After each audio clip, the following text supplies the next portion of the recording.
What's up, Diamond Nation? This is your coach, India Harris, nutrition coach, fitness coach, and registered nurse. So, I wanted to go over nutrition today.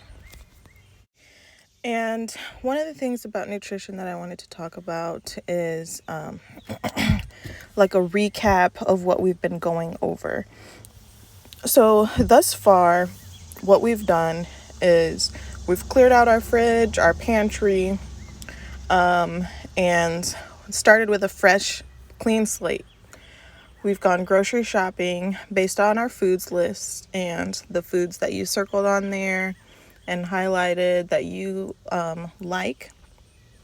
You've transferred the foods that you do like onto your grocery list, took that grocery list, took it shopping, and you bought about 2 to 3 of the vegetables that you think you will eat, about 2 to 3 of the fruits that you feel that you would eat, 2 to 3 of the proteins that you feel that you would eat, and gotten your carb bases. When I say carb bases, I mean like, your rice, your noodles, those sorts of things that will kind of go with almost any meal, oatmeal, and like corn tortillas, for instance.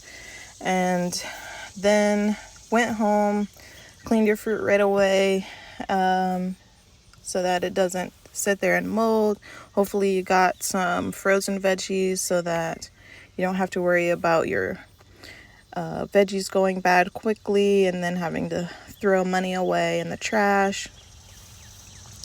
And then cooked your protein for the week so that you'd have your chicken or shrimp or fish or hamburger meat, whatever it is, ready to go so that it's easy to grab.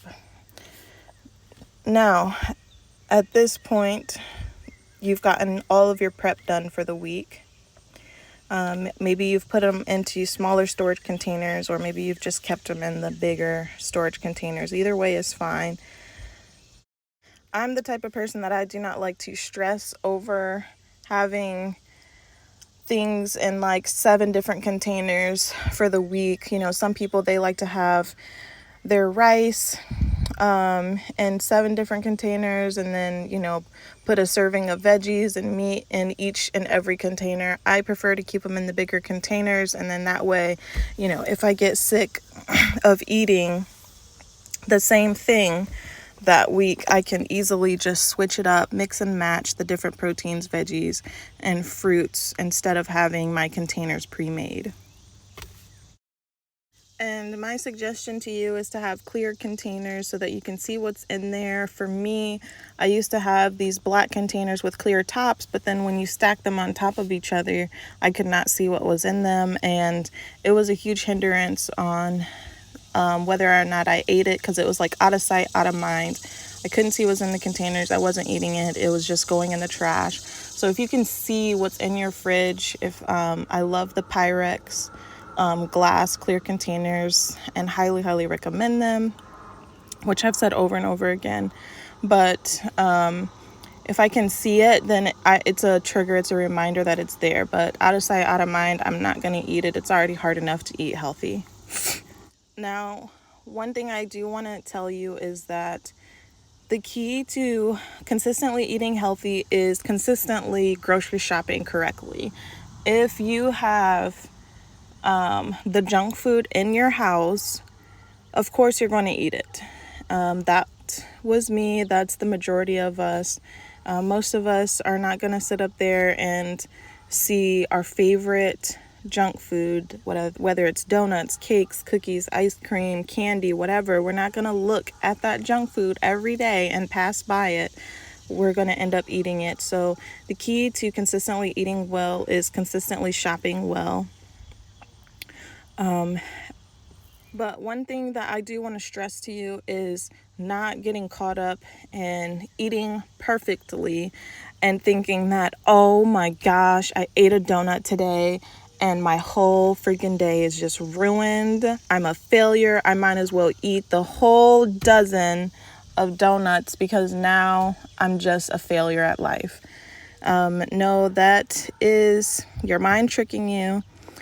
Just because you slip up one time, two times doesn't matter. That does not mean that your journey is over.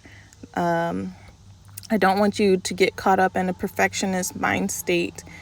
Also, I want you to be able to treat yourself in moderation, because if you are depriving yourself of the foods that you previously had completely, then you will binge eat the first chance you get at eating those foods again. And when you binge, it causes guilt. The guilt causes you to think that you just can't do this and this lifestyle is not for you, which is not the case at all. So I want you to get in the habit of treating yourself in moderation. I also want you to kind of taper down the foods that you might have eaten before.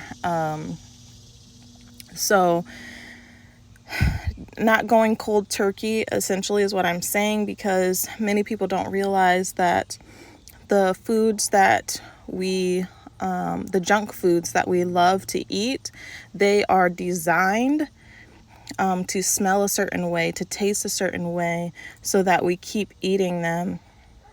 And a lot of times they rewire the chemicals in our bodies to where we crave them even more, so that we keep coming back. And it's very similar to addiction.